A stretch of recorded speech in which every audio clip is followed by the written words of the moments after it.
नमस्कार, मी स्वाती तुमचं आपल्या टेस्टी किचनमध्ये खूप खूप मनापासून स्वागत करते.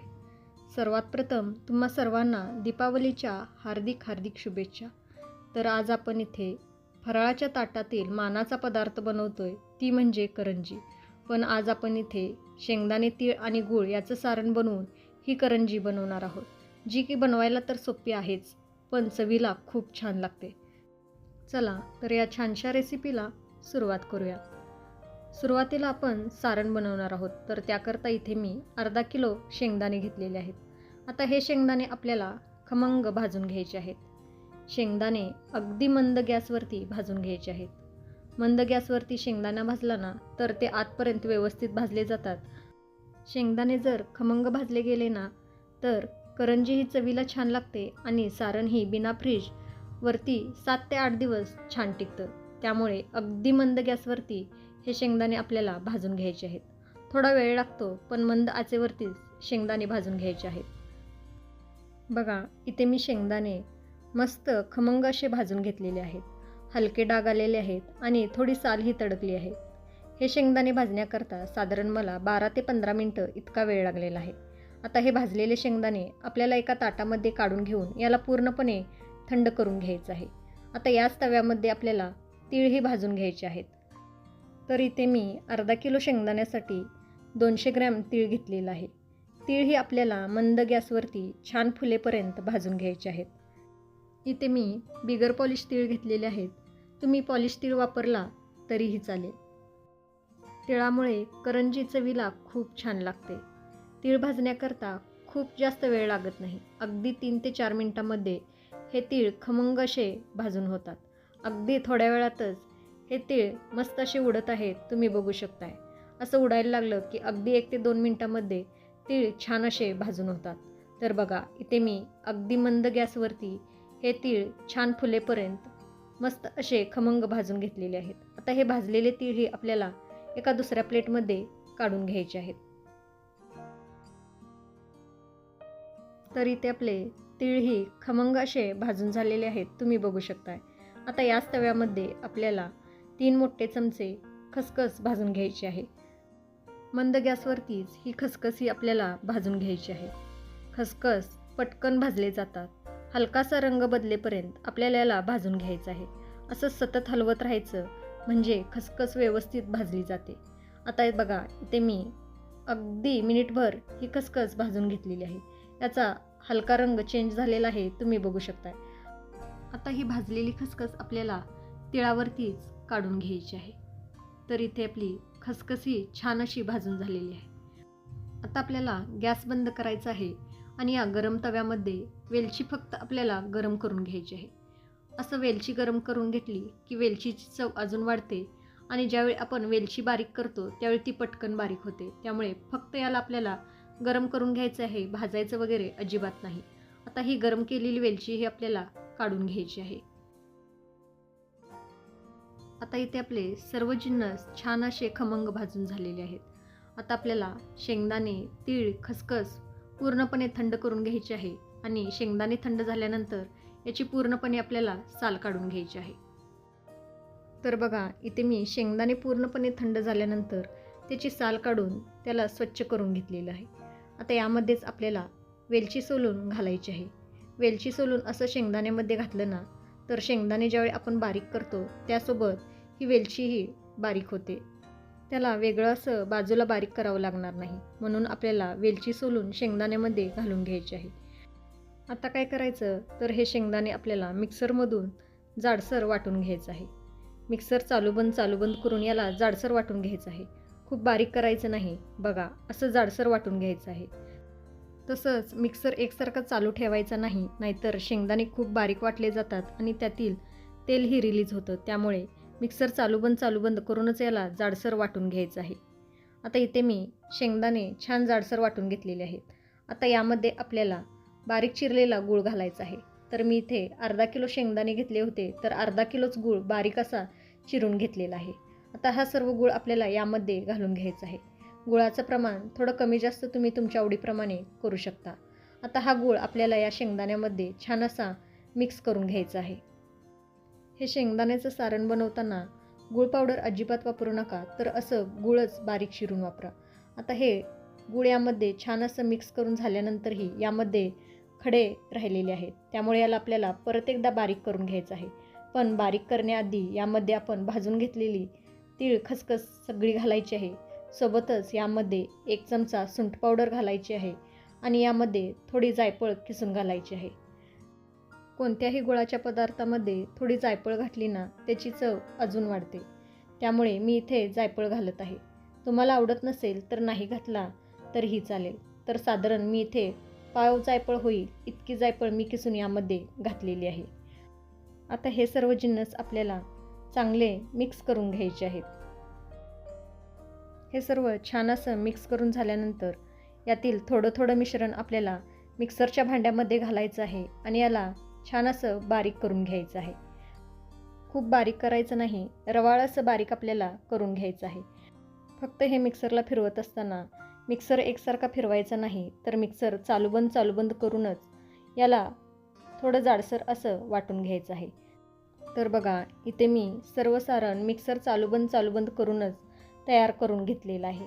मिक्सर एकसारखा फिरवायचा नाही, नाहीतर यामध्ये जे आपण तीळ घातलेलं आहे ते खूप बारीक होतं आणि त्यालाही तेल सुटतं. त्यामुळे मिक्सर चालूबंद करूनच याला असं रवाळ वाटून घ्यायचं आहे. तुम्हाला टेक्स्चर कळतच असेल, मी किती याला रवाळ वाटून घेतलेलं आहे हेही तुम्हाला कळतच असेल. आता हे आपलं सारण तयार झालेलं आहे. आपण इथे शेंगदाणे, तीळ, खसखस अगदी खमंग भाजून घेतलेले आहेत, त्यामुळे हे सारण बिना फ्रीजही 8 ते 10 दिवस वर छान टिकतं. फक्त याला कोरड्या स्वच्छ डब्यामध्ये भरून ठेवायचं आहे आणि याला अजिबात पाण्याचा हात लागू द्यायचा नाही, म्हणजे हे सारण छान टिकतं. साधारण 1.25 किलो इतकं आपलं सारण तयार झालेलं आहे. तर त्यासाठी म्हणजे पारीसाठी आपल्याला कणिक मळायचं आहे. तर इथे मी अर्धा किलो मैदा स्वच्छ असा चाळून घेतलेला आहे. आता यामध्ये आपल्याला 150 ग्रॅम इतका बारीक रवा घालून घ्यायचा आहे.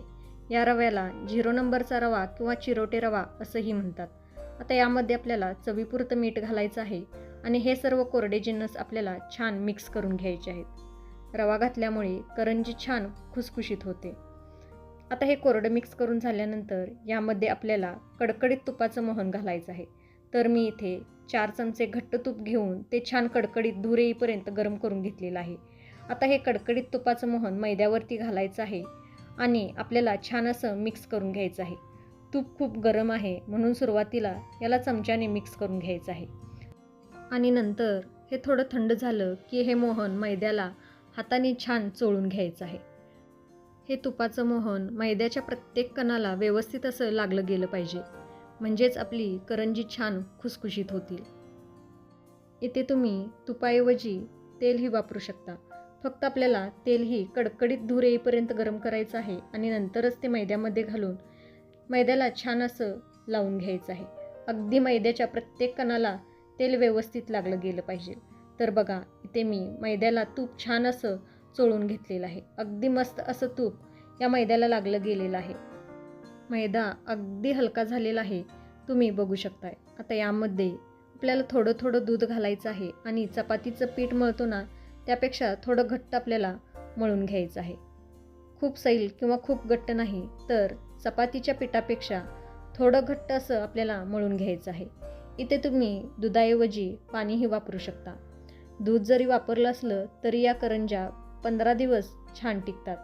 कणिक थोडं घटसर मळून घ्यायचं, म्हणजे करंजी जास्त तेल शोषून घेत नाही, त्यामुळे करंजी तेलकटही होत नाही. इथे मी थोडं थोडं दूध घालून कणिक छान असं मळून घेतलेलं आहे, तुम्ही बघू शकताय. इतपत घटसर आपल्याला हे कणिक मळून घ्यायचं आहे. खूप घट्ट किंवा खूप सैल नाही, तर चपातीच्या कणकेपेक्षा थोडं घट्ट आपल्याला याला मळून घ्यायचं आहे.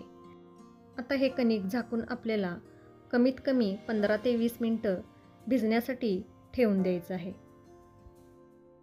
साधारण एक अर्धा तासानंतर पीठ आपलं मस्त असं भिजलं गेलेलं आहे. अगदी मऊसूत असं झालेलं आहे, तुम्ही बघू शकताय. रव्याने छान दूध शोषून घेतलेलं आहे. आता याला आपल्याला अजून एक 5 मिनटं छान असं मळून घ्यायचं आहे. हे कणिक छान 5 मिनटं मळून झाल्यानंतर यातील एक गोळा काढून घ्यायचा आहे आणि उरलेलं कणिक असंच आपल्याला झाकून ठेवायचं आहे. आता याचा आपल्याला एक रोल करून घ्यायचा आहे. असं रोल करून घेतल्या की लाट्या एकसारख्या छान होतात. असं हाताने करा किंवा पोळपाटावरती करून घ्या. तर इथे मी पोळपाटावरती याचा रोल बनवून घेत आहे. आता हे रोल बनवून झालं की सुरीने याला कट करून घ्यायचं आहे. असं सुरीने कट करून घेतलं की सर्व गोळे एक समान होतात. साधारण अर्धा इंचावरती हे आपल्याला कट करून घ्यायचं आहे, म्हणजे आपली करंजी एकसारखी होतील. आता याचा आपल्याला गोळा करून घ्यायचा आहे. एका वेळी जेवढ्या करंज्या बनवणार असाल तेवढेच गोळे करून घ्या आणि बाकीचं कणिक तसंच झाकून ठेवा. आता यातील एक आपल्याला गोळा घ्यायचा आहे. त्याला थोडं मैदा लावून घ्यायचं आहे आणि याची आपल्याला पारी लाटून घ्यायची आहे. तर पारी लाटताना आपल्याला ती खूप जाडसुद्धा ठेवायची नाही आणि खूप पातळसुद्धा लाटायची नाही. अगदी मध्यम जाडीची पारी लाटून घ्यायची आहे. आणि पारी लाटत असताना असं ओव्हल शेपमध्ये, म्हणजे थोडं उभट असं लाटून घ्यायचं आहे, म्हणजे करंजीला आकार छान येतो आणि सारणही भरपूर बसतं. करंजी तुम्हाला लहान मोठी कशी हवी आहे त्यानुसार त्याच्या लाट्या करून त्याची पारी लाटून घेऊ शकता. एकाच वेळी तुम्ही 6 ते 7 पाऱ्या लाटून घेऊ शकता. फक्त पाऱ्या लाटल्यानंतर एकमेकांवर टाकायच्या नाहीत, नाहीतर त्या एकमेकांना चिकटतात. तर बघा, इथे मी साधारण 8 पाऱ्या लाटून घेतलेल्या आहेत. फक्त त्या एकमेकांवर टाकायच्या नाहीत. आता मी इथे एक पाट घेतलेला आहे. आता या पाटावरती या पाऱ्या आपल्याला अशा पसरून घ्यायच्या आहेत. इथे मी पाट याकरता घेतलेला आहे की एकाच वेळी जास्त करंज्या बनवून तयार होतात. तर इथे मी पाटावरती 6 पाऱ्या या पद्धतीने लावून घेतलेल्या आहेत. आता यामध्ये आपल्याला सारण भरायचं आहे. साधारण 1.5 ते 2 चमचे सारण मी यामध्ये घालून घेत आहे. सारणाचं प्रमाण तुम्ही तुमच्या आवडीप्रमाणे कमी जास्त करू शकता. सारण भरपूर घाला, म्हणजे करंजी छान गुबगुबीत होतील आणि चवीलाही छान लागतील. सारण घातल्यानंतर या पद्धतीने आपल्याला करंजी बंद करून घ्यायची आहे. बंद करताना कडांना पाणी वगैरे काहीच लावायची गरज नाही. फक्त आपल्याला याच्या सर्व कडा चांगल्या दाबून घ्यायच्या आहेत, म्हणजे त्या तेलामध्ये सुटणार नाहीत. कडा अशा दाबत असताना त्या एकमेकांना चिटकत नाही असं वाटत असेल तर मात्र आपल्याला थोडं पाणी किंवा दूध लावून घ्यायचं आहे. पण कणिक जर व्यवस्थित झालं असेल ना तर पाणी किंवा दूध लावण्याची गरज पडत नाही. आता हे छान दाबून घेतलं की अशा चिरणीने याच्या कडा कट करून घ्यायच्या आहेत. चिरणीने करंजी कट करून घेतली किती छान सुबक दिसते. बघा किती मस्त अशी आपली करंजी तयार होत आहे. सर्व करंजीच्या कडा कट करून झाल्या की आता कट केलेल्या कडा आपल्याला काढून घ्यायच्या आहेत. आता या कट केलेल्या कडा तुम्ही तळून अशाच चहाबरोबर खाऊ शकता. खूप छान लागतात. पण तसं करायचं नसेल तर याचा गोळा बनवून तुम्ही परत करंजी बनवून घेऊ शकता. बघा इथे आपल्या करंज्या छान भरून झालेल्या आहेत. आता या करंज्या आपल्याला एका ताटामध्ये किंवा परातीमध्ये काढून घ्यायच्या आहेत. नंतर त्यावरती सुती कापड झाकायचं आहे आणि उरलेल्या करंज्याही याच पद्धतीने करून घ्यायच्या आहेत. करंज्यावरती सुती कापड किंवा ओढणी अवश्य झाका, नाहीतर त्या वरून सुकतील आणि तेलामध्ये सोडल्यानंतर त्या सुटतील. आता याच पद्धतीने मी राहिलेल्याही करंज्या बनवून घेते. इथे माझ्या निम्म्या करंज्या बनवून झालेल्या आहेत. आता या तळून घेऊया. त्याकरता मी आधीच तेल गरम करण्यासाठी ठेवलेलं होतं. तेल आपलं व्यवस्थित गरम असावं. छोटासा गोळा घातला, भरभर बबल्स येऊन वरती आला, पण तो करपला नाही, म्हणजे आपलं तेल व्यवस्थित गरम झालेलं आहे.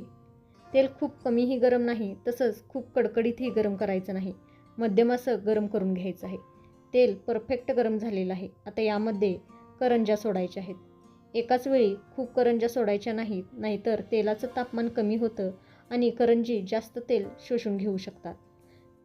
तेल खूप कमी गरम नसावं, नाहीतर करंज्या तेलकट होतात, आणि खूप कडकडीतही गरम नसावं, नाहीतर करंज्यांचा रंग पटकन बदलतो आणि करंजी व्यवस्थित तळली जात नाही. त्यामुळे लो टू मीडियम फ्लेमवरती करंजी आपल्याला मस्त तळून घ्यायची आहे. करंजी तळत असताना असं तेल उडवत राहायचं आहे, म्हणजे बबल्स छान येतात आणि करंजी टम्म फुगली जाते. आता उलटून पालटून दोन्ही बाजूने छान अशी तांबूस रंगावरती करंजी तळून घ्यायची आहे.